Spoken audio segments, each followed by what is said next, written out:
12 তারিখে আমাকে একটা কল দেয়, বলে যে আমি ইসলামিক ফাউন্ডেশনের কর্মকর্তা, আমি আপনার নামে একটা দরখাস্ত পেয়েছি, এই দরখাস্তের ভিত্তিতে 2,10,000 টাকা মসজিদ অনুদান আসছে, কিন্তু আপনার দরখাস্তের মধ্যে কোনো অ্যাকাউন্ট নাম্বার না থাকার কারণে টাকাটা ট্রান্সফার করতে পারছি না।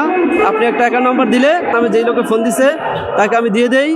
দিয়ে দেওয়ার পরে আমি বলি যে ভাই আমি ওই মসজিদে নাই, আমি মসজিদ থেকে চলে আসছি, আমি পাশে একটা মাদ্রাসা নিয়ে আছি, এই নাম্বার দিলাম, এই নাম্বারে আপনি যোগাযোগ করে যেভাবে ভালো হয় সেভাবে আপনি করেন।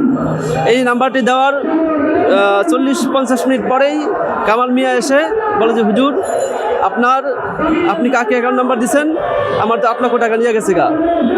আমি কই অ্যাকাউন্ট নাম্বার দিলে যদি টাকা নিয়ে যেতে পারে তাহলে তো এই অ্যাকাউন্ট নাম্বার ফেসবুক ইন্টারনেটে কেউ ছাড়তো না, তাহলে এটা তো গোপনে রাখতো, তাই টাকা নিচ্ছে কীভাবে?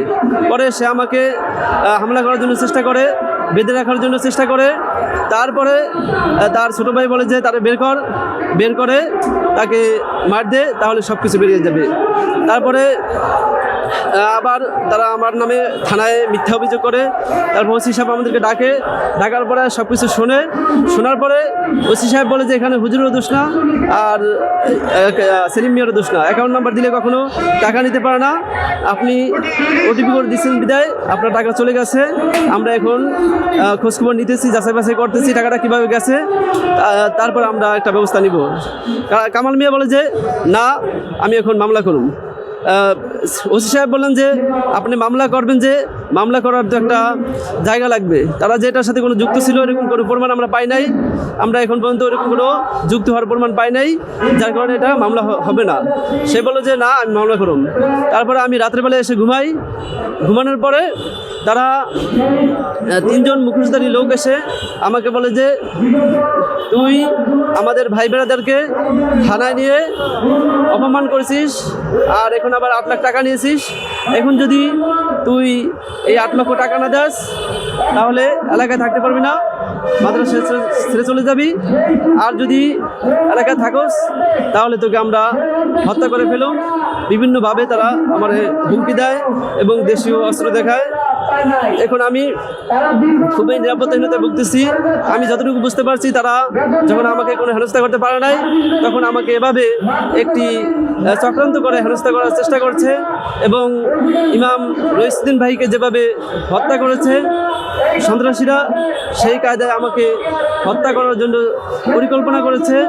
এখন আমি সরকারের কাছে একটি দাবি পেশ করছি, সেটি হলো যারা এই সমস্ত অন্যায় কাজে লিপ্ত, যারা এই সমস্ত কাজে যুক্ত ছিল, আমার উপর যারা হামলা করেছে এবং আমাকে হত্যা করার জন্য যারা পরিকল্পনা করেছে, তাদেরকে খুঁজে বের করে দৃষ্টান্তমূলক শাস্তির ব্যবস্থা করতে হবে।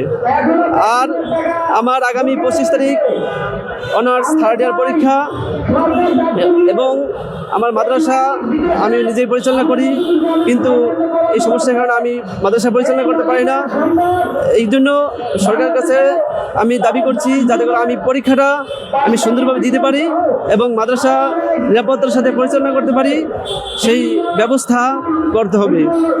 আর 3 নম্বরে মসজিদ কমিটি বা এলাকাবাসী যাতে করে ইমাম বিদায় করতে না পারে, এই মসজিদ কমিটির ইমাম বিদায়ের ক্ষমতাকে বাতিল করতে হবে। কারণ হলো আজকে আমি যতটুকু দেখতে পাচ্ছি, এই দেশের মধ্যে সবচাইতে অসম্মানিত চাকরি হচ্ছে ইমামতি।